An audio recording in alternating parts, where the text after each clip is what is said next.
نعرہ تکبیر، نعرہ رسالت، شہزادہ حضرت خالد بن ولید مفتی اعظم برات، نعرہ تکبیر، نعرہ رسالت۔ معزز علماء کرام، حفاظ اعظام و محترم سامعین، السلام علیکم ورحمۃ اللہ وبرکاتہ۔ وعلیکم السلام ورحمۃ اللہ تعالی وبرکاتہ۔ الحمد لله وحده والصلاة والسلام على من لا نبي بعده وعلى آله وصحابه المكرمين عنده، أما بعد فأعوذ بالله من الشيطان الرجيم، بسم الله الرحمن الرحيم، ذلك فضل الله يؤتيه من يشاء والله ذو الفضل العظيم،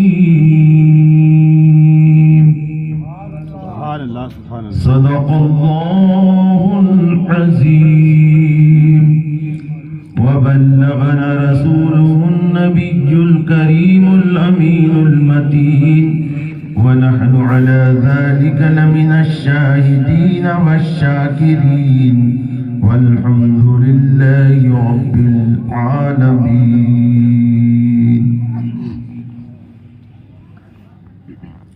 معزز حاضرین، مجھ سے پیش رہو دو عظیم مقرر حضرت علامہ مولانا سید سلطان سلمہ اور فاضل جلیل مفتی فیروز رضا صاحب، انہوں نے ماشاءاللہ پرزور تقریریں آپ حضرات کے سامنے پیش فرمائی، اور میں جن کی تقریر کو بہت زیادہ ہی پسند کر رہا تھا اور دلچسپی لے رہا تھا، یہ بریلی شریف کی عظیم الشان بارگاہ سے آنے والے حکیم صاحب ہیں، سبحان اللہ سبحان اللہ، کہ ماشاءاللہ ان کے لوگ گرویدہ ہیں، اور ہونا بھی چاہیے کہ حکیم ہو کر تقریر بھی ایسی حکیمانہ فرمائی کہ جس میں حکمت بھی ادا ہو گئی اور نبی کی سنت بھی ادا ہو گئی۔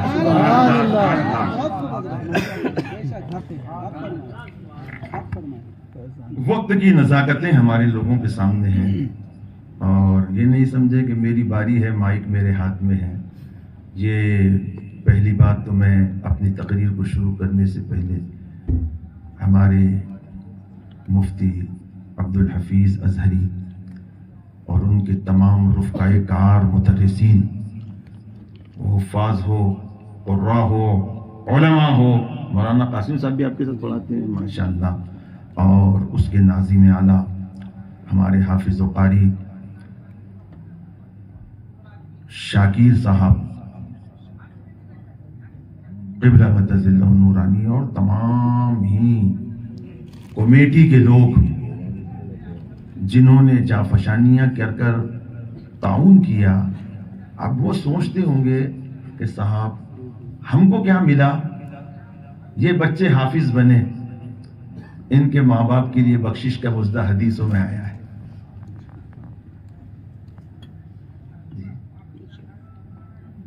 جن کے بچے عالم بنے وہ کتنے کی بخشش کرائیں گے، حدیثوں کے اندر بے شمار اس کے مزدے مل جاتے ہیں۔ تو یہ بشارتیں تو ان کے لیے ہیں، ان کے اساتذہ کے لیے ہیں، ہم کام کرنے والوں کے لیے کیا ہے؟ تو وہ مایوس نہ ہو، یاد رکھنا جو انسان کسی کام میں مدد کرتا ہے اس سے جتنے بھی لوگ نیکیاں حاصل کرتے رہیں گے، ان کا شیئر اس کے اندر موجود رہے گا۔ یہ تبھی نیکیاں کرتے رہیں گے، یہ لوگ بھی پاتے رہیں گے۔ بڑے خوش نصیب ہے وہ اساتذہ جنہوں نے ان چراغوں کو روشن کیا، ان کے تعاون کرنے والے بھی بڑے خوش نصیب ہیں، اور اس میں محنت کرنے والے بھی خوش نصیب ہیں، اور وہ ماں باپ بھی خوش نصیب ہے کہ جنہوں نے اپنے بچوں کو حافظ قرآن بننے کے لیے، عالم دین بننے کے لیے، قاری قرآن بننے کے لیے مدرسے کی دہلیز تک پہنچائے۔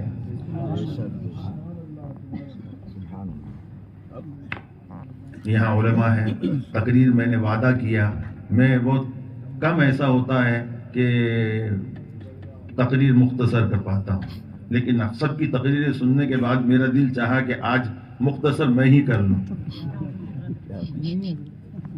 تو سب سے پہلی گزارش یہ ہے کہ اہل سنت کے محافل کے مطابق بارگاہ رسالت میں عقیدت و محبت کے ساتھ درود و سلام کا نذرانے عقیدت پیش فرمائیں۔ اللہم صل علی سیدنا و مولانا محمد معدن الجود والکرم منبع العلم والحکم وآلہ وبارک وسلم صلاۃ و سلاما علیک یا رسول اللہ یا حبیب اللہ۔ اللہ کے پیغمبر صلی اللہ علیہ وسلم نے ارشاد فرمایا، بڑے غور سے سماعت فرمایا،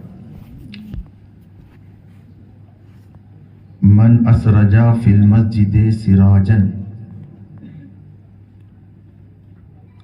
لا تزال الملائکۃ وحملہ العرش یستغفرون له ما دام ذلک المسجد ضوءہ۔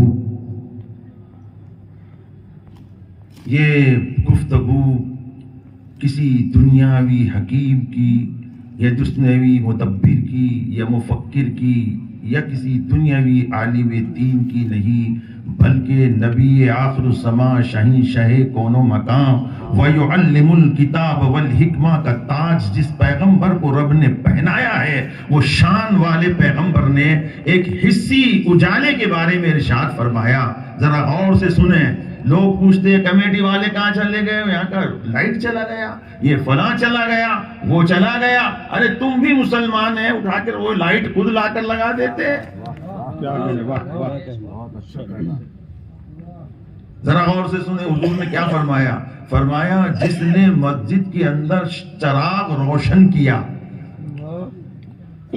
تو عام فرشتے اور عرش الہی کو اٹھانے والے فرشتے اس شخص کے لیے دعائیں مغفرت کرتے رہتے ہیں۔ سبحان اللہ۔ کب تک؟ جب تک روشنی مسجد میں رہتی ہے۔ سبحان اللہ۔ سبحان اللہ۔ میں آپ سے ایک سوال کر رہا ہوں کہ مولوی صاحب دستار بندی کے اندر مسجد کا بیان کیا ہے؟ مدرسے کی بات بیان کرنا تھا، میں کہا سون کان کھول کر، ابھی یہ حصی روشنی ہے، آسمان کا سورج نکلے گا، چراغ بجھ جائے گا، لائٹ بجھ جائے گا، آسمان کی روشنی ہوگی۔ یہ عارضی روشنی کا عالم یہ ہے کہ عرش کے اٹھانے والے فرشتے اور روئے زمین پر گھومنے والے فرشتے، آسمانوں میں عبادت کرنے والے فرشتے، پانی کے قطرات کو زمین پہ لانے والے فرشتے، انسانوں کی حفاظت کرنے والے فرشتے اس کے لیے مغفرت کی دعائیں کرتے ہیں۔ میں کہوں کہ یہ روشنی عارضی روشنی ہے، مگر تم نے حافظ قرآن بنایا، یہ مسجد کی حقیقی روشنی ہے۔ تم نے عالم دین بنایا، یہ مسجد کی حقیقی روشنی ہے۔ یہ متقی پرہیزگار بن کر اگر ممبر سے آواز اٹھا رہے ہیں تو قسم خدا کی یہ حقیقی علم کی روشنی دے رہے ہیں۔ تو بتاؤ پڑھانے والوں کے لیے کیا نعمتیں ملے گی، پڑھنے والوں کے لیے کیا نعمتیں ملے گی، ان کے ماں باپ کے لیے کیا نعمتیں ملیں گی، تعاون کرنے والوں کو کیا نعمتیں ملے گی۔ اللہ اکبر، یا رسول اللہ، یا رسول اللہ،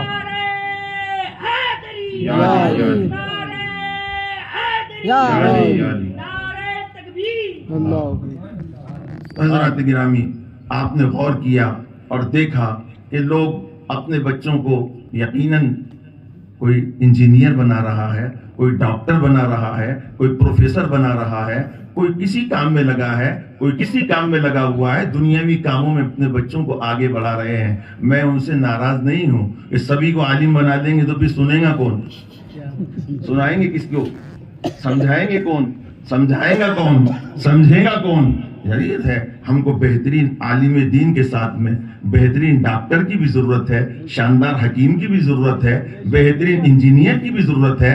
ہماری قوم کے نظام کو سنبھالنے کے لیے ہر قسم کا آدمی ہمیں چاہیے، مگر اللہ نے عظیم نعمتیں آپ کو عطا فرمائی ہے، تو سب بچوں کو ڈاکٹر نہ بناتے ہوئے ایک بچے کو حافظ قرآن بنائیے اور بتاؤ کہ اللہ پر ہمارا توکل ہے، بھروسہ ہے۔ یہ سوچو مت کہ 10,000 کے پیسوں میں ہمارے بچے کی زندگی کیسی گزرے گزرے گی، وہ خرچ کرے گا شادی کے بعد کہ ماں باپ کو کچھ دے سکے گا. یقین جانیے بخدا کہہ رہا ہوں کہ میری زندگی بچپنا گیا، جوانی گئی، بڑھاپے کے دہلیز پہ قدم رکھ رہا ہوں. میں نے کبھی کسی نعمت میں کمزوری محسوس نہیں کی. جہاں میرے بھائی اللہ کے کرم سے دولتوں میں ہیں، مجھ پر اپنے رب کا کرم ہے کہ میرا کوئی کام بھی کسی کی وجہ سے رکا نہیں.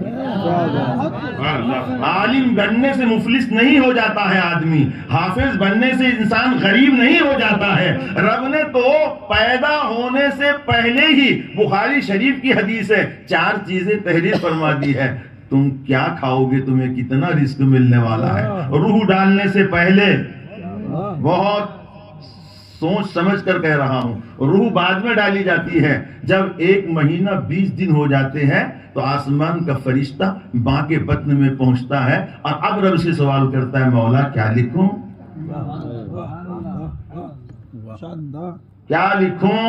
تو فرماتا ہے کہ اس کا رزق لکھ دے، وہ کیا کرنے والا ہے وہ اعمال کو لکھ دے، اور ساتھ ہی سب چیزوں کے اس کی موت بھی لکھ دے، اور اب اس کی روح ڈال.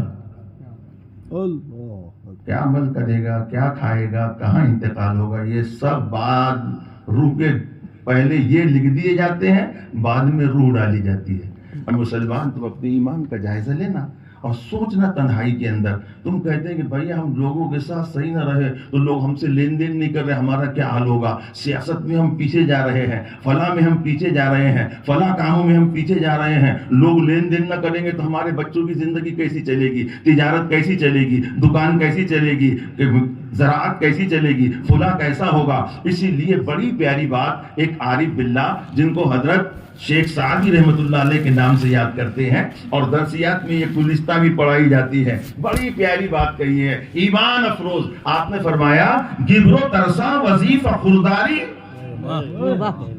گبر و ترساں وظیفہ خورداری، دوستارا کجا کنی محروم تو کے بعد دشمنا نظرداری. آپ اللہ رب العزت کو اپنے دشمن یہودیوں کو، نصرانیوں کو، آگ کے پجاریوں کو رزق دیتا ہے، وہ اپنے حبیب کے کلمہ پڑھنے والوں کو کیسے رزق سے محروم کر دے گا.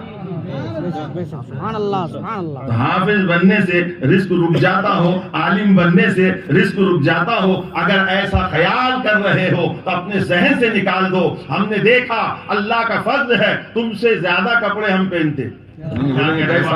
دیکھو ہمارے کو صدری بھی ہے، ہمارے علماء کو اوپر سے صافہ بھی ہے، جاکٹ بھی ہے، اور ایک لمبا رومال رہتا ہے، سر پہ ٹوپی ہمیشہ رہتی ہے، اور چھوٹی دستی بھی رہتی ہے. کپڑا تم سے زیادہ اور شان بھی تم سے زیادہ. تو پتہ چل گیا، معلوم ہوا کہ اللہ تبارک و تعالیٰ کا کرم ہے کہ اللہ اس کو آگے بڑھاتا ہے. کبھی یہ سوچ کر نہیں. اور اسی مومن کا ایمان پختہ سمجھتا ہوں میں جو دنیاوی احوال کو دیکھ کر اپنے بچے کو عالم و حافظ نہیں بناتا، اپنے رب کے کرم اور اس کے رزق کے فیصلوں کو دیکھتا ہوا اپنے بچے کو حافظ قرآن اور عالم دین بناتا ہے. کون بھوکا رہتا ہے، کون پیسا رہتا ہے؟ خیال کیجئے، یہ ایمان کی بات ہے حضرات. لیکن اتنا یاد رکھیں کہ لوگ آتے ہیں بھی بعد میں، ارے بچہ تو سرونٹ بن گیا مگر شادی ہونے کے بعد میں ہمارے حقوق ادا نہیں کر رہا ہے. حضرت بچے نے اتنے پیسے لگا دیے، اب ہم سے منہ پھیر لیا ہے، کوئی تعویذ دیجئے، فلاں دیجئے، فلاں دیجئے. صاحب برا نہ مانیے، میں اپنی تقریر سمٹ رہا ہوں، مجھے اچھی طرح معلوم ہے. یاد رکھو کچھ اپنے پر بھی حقوق ہے، اپنے حقوق کو بھی یاد رکھیے. اچھا یہ بتاؤ سب سے پہلا حق کس کا ہے؟ بیٹے کا ہے کہ ابا کا ہے؟ ابھی تم فیصلہ نہیں کر رہے. اتنے بڑے بڑے علماء تمہارے یہاں، پھر اس کے بعد بڑے بڑے علماء کو بلا کر تقریر سنائی جا رہی ہے، ابھی یہ فیصلہ نہ کیا حق کس کا ہے. جی نہیں، ابا کا نہیں ہے، بیٹے کا ہے. کس کا ہے؟ ارے بھائی بچہ پیدا ہوا ابھی مہینے بھر کا ہے، کیا حق ادا کرے گا؟ جی تمہارے پیر دبائے گا، تمہارا کام سنبھالے گا، آپ کا کام دکان سنبھالے گا؟ باپ کا حق کہاں سے پہلے شروع ہو گیا؟ کیا حق ادا کرے آپ نے؟ پیدا ہوتے تھے بھائی، بیٹا پیدا ہوتا نا باپ کو، باپ اپنے دادا کو. اب یہ بھی بتانا پڑے گا بھائی میرے.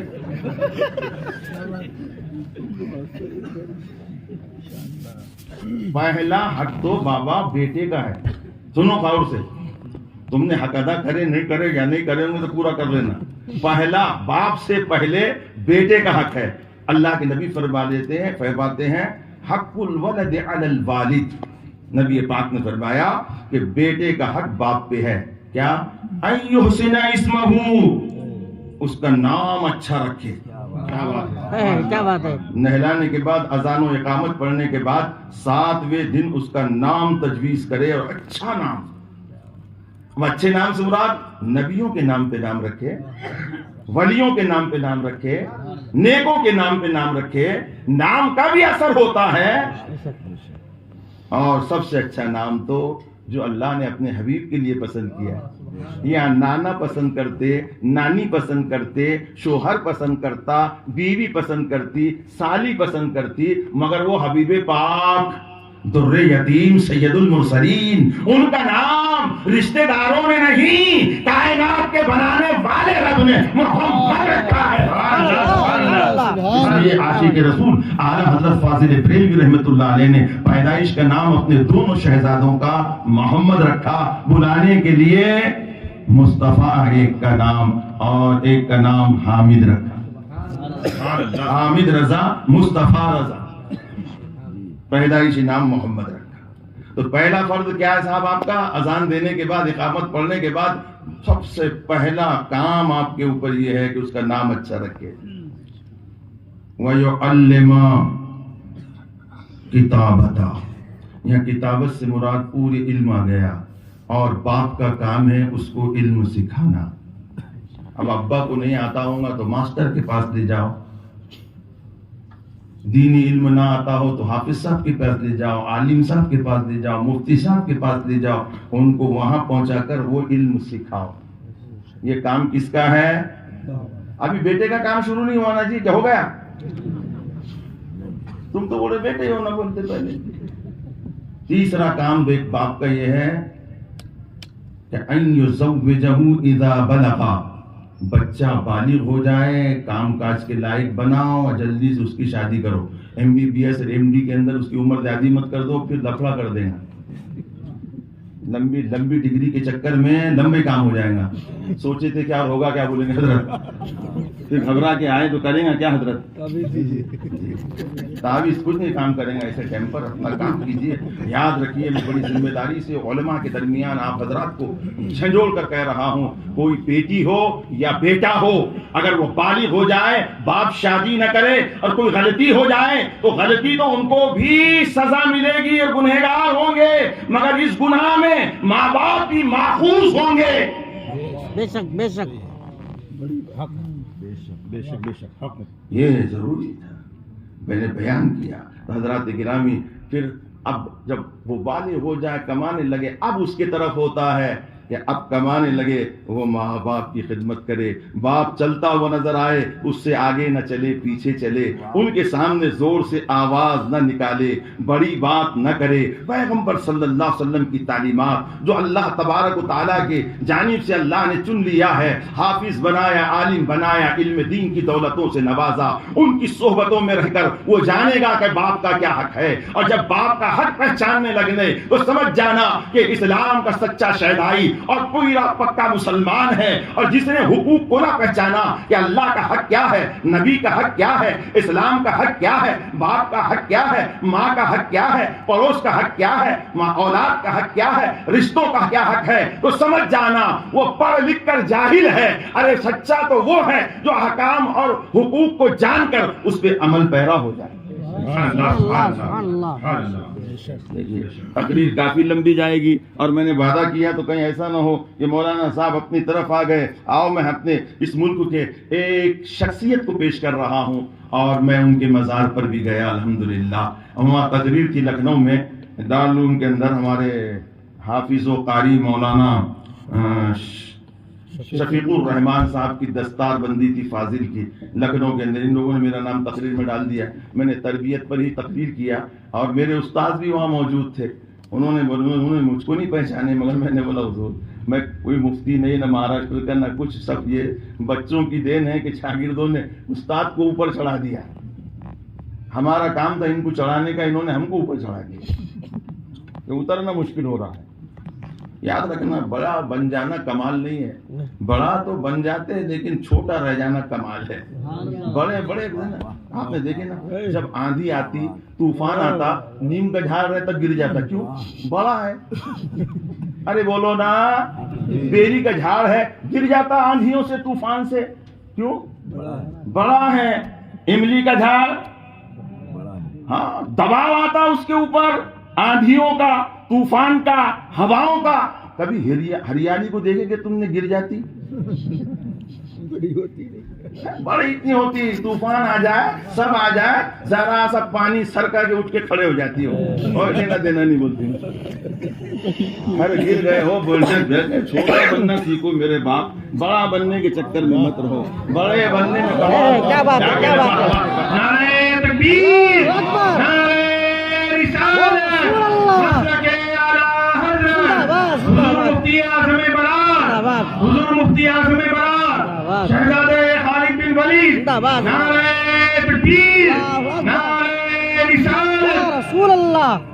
لکھنؤ سے 40 کلومیٹر پر ایک جگہ ہے امیٹھی، کیا نام ہے؟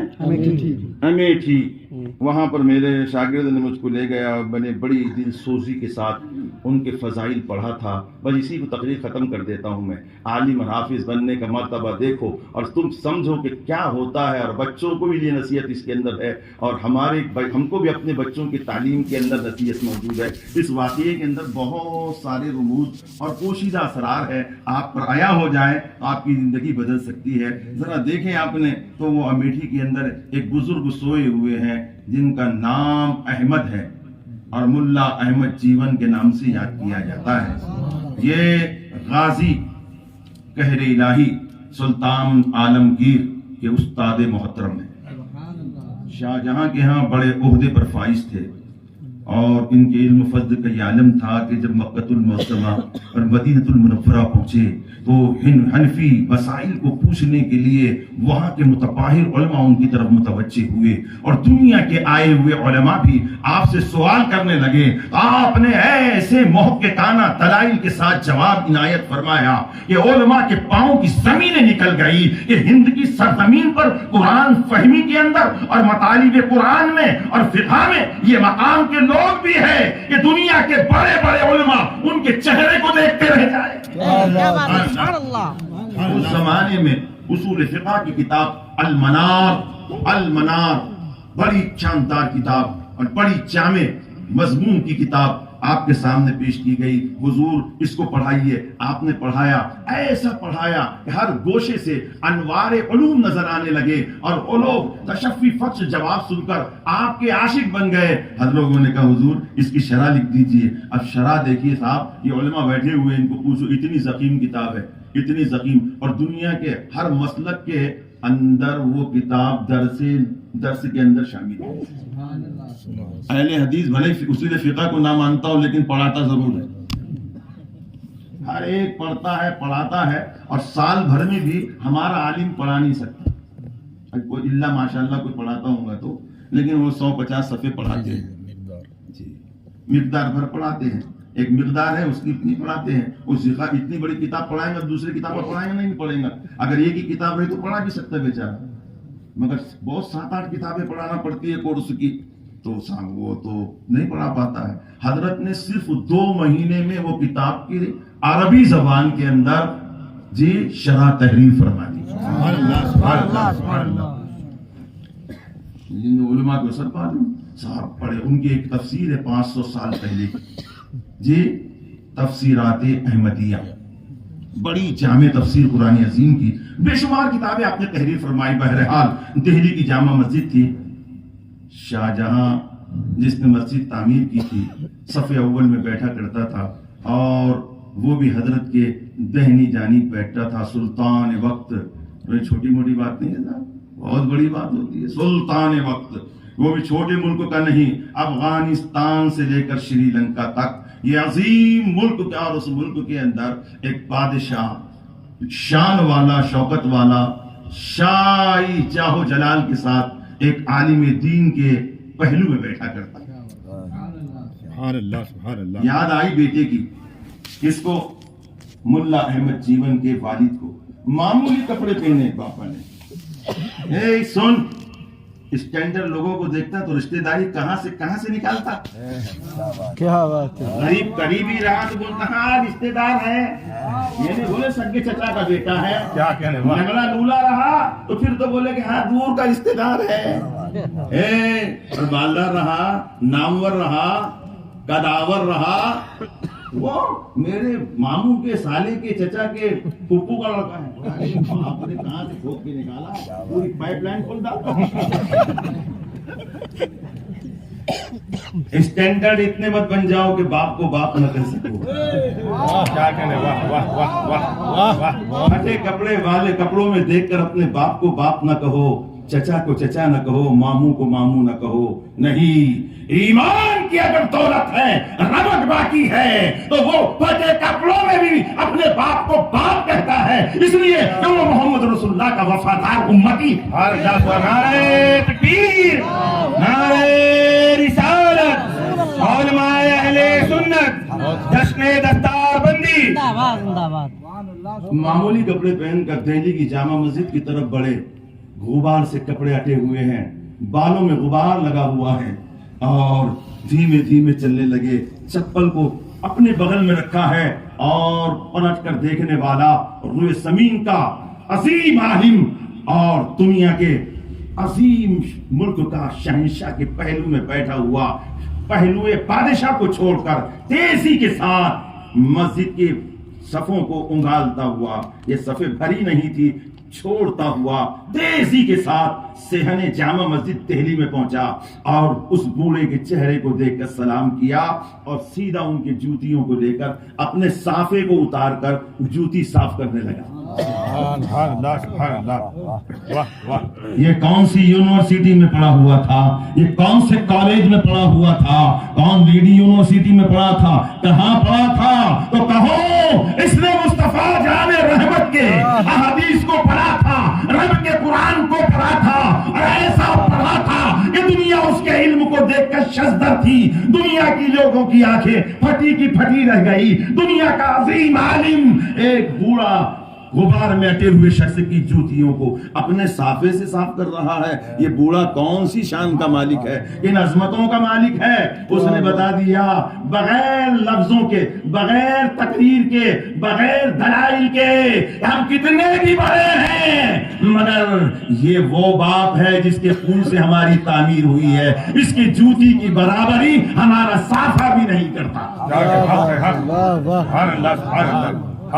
یہ ہے علم دین. اگر یہ علم دین کسی مولانا میں نہیں ہے، کوئی حافظ میں نہیں ہے، کوئی قاری میں نہیں ہے، تو میں سمجھوں گا کہ وہ مصطفیٰ پیارے کے علوم سے بے بہرا ہے اور ان کی برکات سے محروم.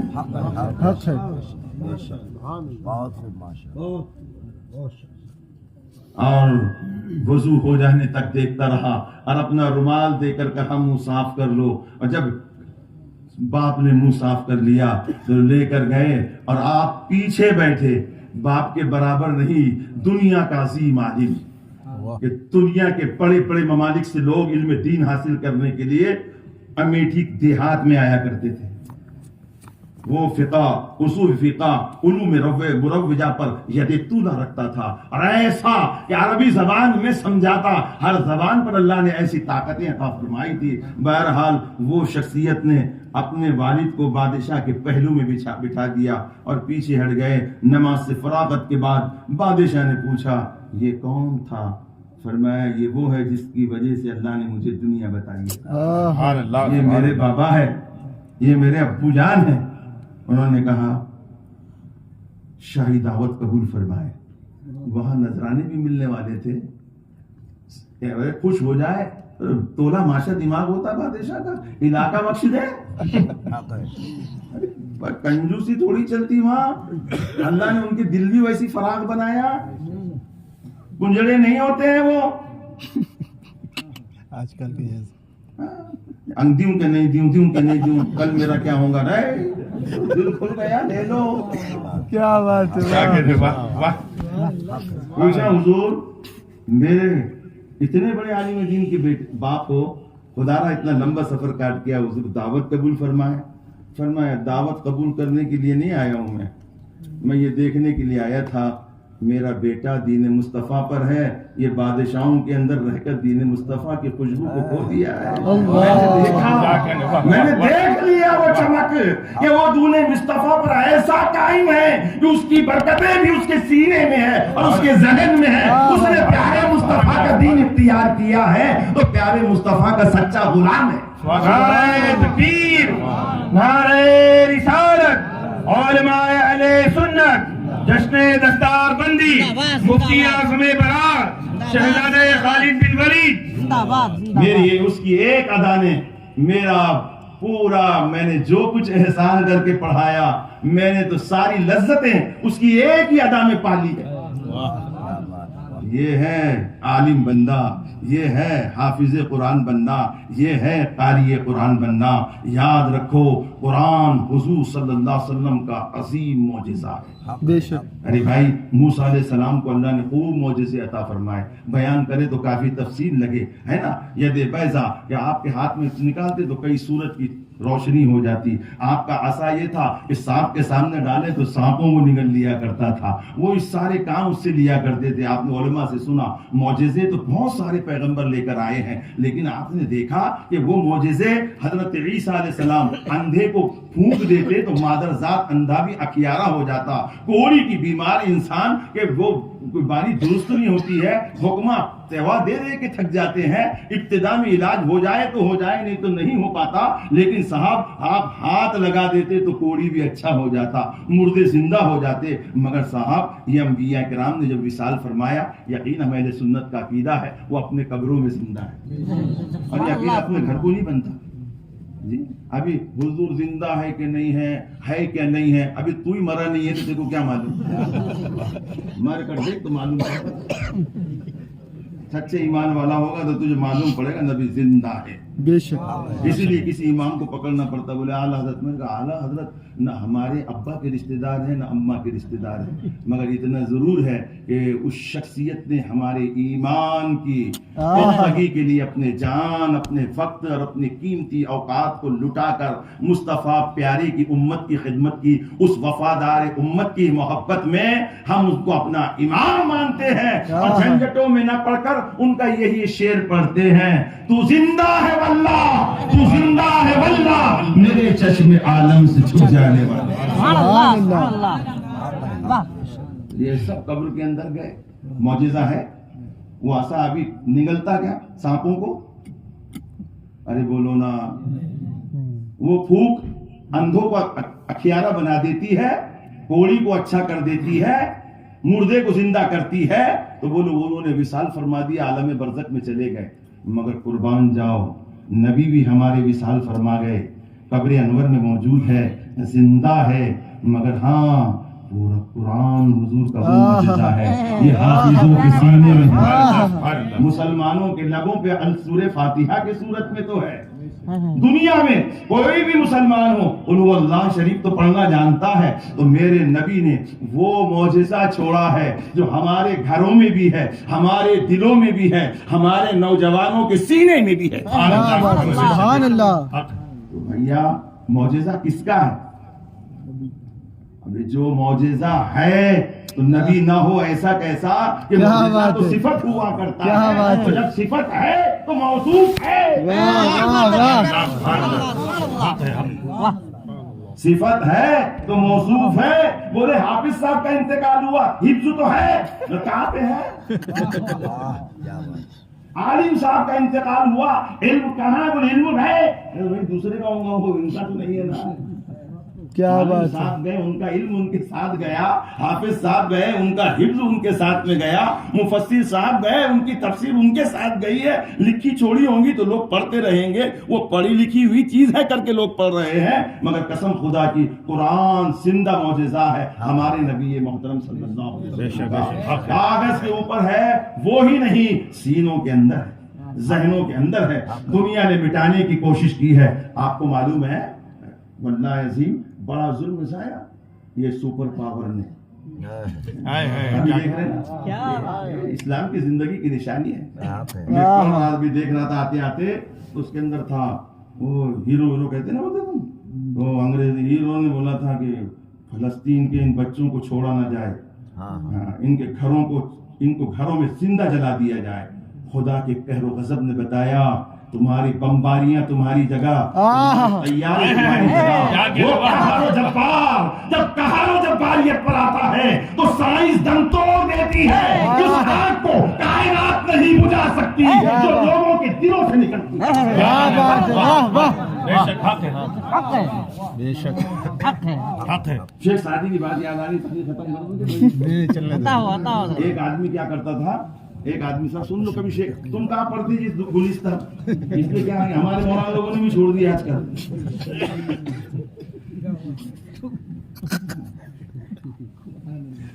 تو کیا ہوا معلوم ہے، ایک شخص تھا وہ کیا کرتا تھا، غریب بیچارے، کوئی ایم ایل اے صاحب تھوڑے جاتے لکڑیاں توڑنے کو، ایم پی صاحب جاتے کہ بادشاہ صاحب جاتے کہ منتری صاحب جاتے، غریب بیچارہ کچھ نہیں ملتا تو کڑاڑی لے کر اپنا لکڑیاں توڑ کے لاتا جنگل سے. تو یہ کیا کرتا، دیکھتا کہ اس کی بک گئی تو بک گئی، نہیں بکی تو پھر اس کو بولتا کہ اب رات ہو رہی، دے دے بولتا، دل دکھا کے لیتا، 4 روپے کی چیز 2 روپے میں دیتا تو دے، ارے بولو، دکھا کے لیتا جی، اس سے بڑا ذہن میں تکلیف دیتا. اس نے پورا بہت بڑا بنایا اور اس کے اندر پوری لکڑیاں بھر دی. دیتا تو 2 روپے میں، بیچنے کا تو 6 روپے میں. یہ کوئی بات ہے، ظالمانہ رویہ. یہ دیکھو کوئی بھی ٹیکس لگا رہے، آڑے تیڑے کھڑے، اس پر بھی اس پر بھی اس پر بھی، تو کب تک ٹکیں گے؟ ٹھہرو نا تم. کیا بات ہے، واہ واہ. کیا کریں، ہندو ہو، مسلمان ہو، سکھ ہو، عیسائی ہو، سب کی بددعا دے رہے تم. حق ہے، حق ہے. آڑے تیڑے کھڑے، روٹی پر، کفن پر، کائے پر بھی چھوڑ نہیں رہے. ابھی مرنا ہے نا. تو ہوا کیا معلوم ہے، لکڑیوں کے بہت بڑا اس نے چاروں طرف سے گھیر لیا اور وہ لکڑیاں خوب جمع کر لی. اب ایک دن ایسا ہوا کہ لکڑیوں میں لگ گئی آگ. اب ایسی لگی کہ جتنا بجھا رہے اتنی بڑا کرے، اتنی بج رہی. اور سوچا سارا کس نے دشمنی کرا میرے ساتھ، یہ لکڑی کس نے، میرے لکڑیوں میں آگ ڈالنے والا کون ہے، میرا دشمن کون ہے، تلاش کر رہا ہے. لوگوں کو جمع کر دیا، بتاؤ محلے میں کون دشمن ہے. ایک اللہ والا پہنچ گیا وہاں پہ. کیا بات ہے. ارے بولے ڈھونڈ رہا ہے کائے کو آگ. بولے کیوں، اور کس نے نہیں لگایا. بولے یہ وہ آگ ہے بولے جو کسی دکھی دل کی دل کی نکلی ہوئی ہے. بولے یہ کیا بات ہے، یہ ڈالی بھی نہیں ہے، واہ. ڈالی بھی رہی تو پانی سے بجھ جاتی ہے. دل سے جو آگ نکلتی ہے پھر دنیا کی کوئی لکوڈ اس کو نہیں بجھاتا، وہ ختم کر دیتی ہے. تو روس نے ایسی پابندی لگایا کہ قرآن رکھنا نہیں، مسجد کوئی نہیں، مندر کوئی نہیں جی، گرجا گھر کوئی نہیں، بالکل سب بند، سب کو تالے. یاد ہے کہ تم کو نہیں معلوم ہوگا تو معلومات لینا. قرآن نہیں پڑھ سکتے، قرآن ضبط، انجیل ضبط، بائبل ضبط، ہر مذہب کی کتاب، کوئی مذہب نہیں. سمجھے؟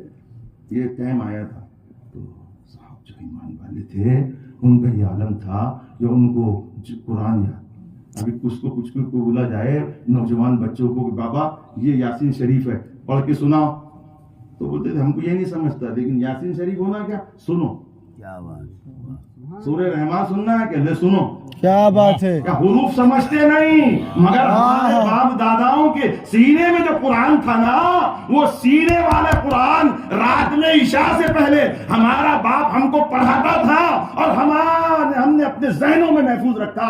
ہم نے مسجدیں بند ہوئی تو کیا ہوا، گھر کی 4 دیواروں میں اس کی عبادت کرتے رہے. زمانہ آیا کہ پھر ہم نے دیکھا کہ پھر ہمارے لیے قرآن پڑھنا بھی آسان ہو گیا، مسجدیں بنانا بھی آسان ہو گیا. تو دنیا نے یہ تکلیفیں دی ہے صاحب، مگر یہ سینہ تھا جس کے اندر نازل ہونے والا اپنے حبیب پر قرآن وہ آیا اور لوگوں نے سینے میں قرآن کو جگہ دی. کائنات اس کو مٹانے سے عاجز ہو گئی، کیونکہ اللہ تبارک و تعالیٰ نے امت پہ نہیں، دوسرے لوگوں پہ نہیں، علماء پہ نہیں، یہ ذمہ داری خود اپنے کرم سے اپنے اوپر لی ہے قرآن کی حفاظت. ان لہو لحافظون کہہ کر فرمایا ہم ہی اس کی حفاظت کرنے والے ہیں. نازل بھی ہم نے کیا اور حفاظت کرنے والے بھی ہے. کاغذ پہ بھی رہے گا حفاظت ہوگی, سینوں میں پہنچا دیں گے حفاظت ہوگی, ان کے شاگردوں کے شاگرد ہوں گے حفاظت ہوتی رہے گی. اللہ رب العزت مجھے آپ کو سب کو اپنے پیارے حبیب صلی اللہ علیہ وسلم کے لائے ہوئے دین پر عمل کی توفیق ارزانی فرمائے, قرآن پڑھنے والا بنائے, قرآن پہ عمل کرنے والا بنائے. قرآن ایسی کتاب ہے آج تم کو نہیں دکھ رہی ہے, کہہ رہی ہے, مگر قسم خدا کی وہ کل قیامت کے دن آپ کو معلوم پڑے گا وہ کیسی بولتی ہے, وہ پڑھنے والے کو پہچانتی ہے. اللہ کے نبی نے فرمایا, ایمان تو نبی پہ ہے, نبی نے فرمایا اقرأوا القرآن فإنه یاتی یوم القیامت شفیعا لأصحابہ. قرآن پڑھا کرو, قرآن, ارے بولو بھائی, قرآن پڑھا کرو, القیامت کے دن اپنے اصحاب کے لیے شفاعت کرنے والا ہوگا. پڑھنے والے کو قرآن بھولے گا نہیں, رب کی بارگاہ میں عرض کیے گا مولا یہ ہر نماز کے بعد مجھ کو پڑھا کرتا تھا, یا فلاں نماز کے بعد پڑھا کرتا تھا. رب قدیر کی بارگاہ میں وہ تمہاری شفاعت کرے گا. اللہ مجھ کو, آپ کو, سب کو عمل کی توفیق ارزانی فرمائے. سبب غفور رحمت میری بے زبانیاں ہیں, نہ فغاں کے ڈھنگ جانوں نہ مجھے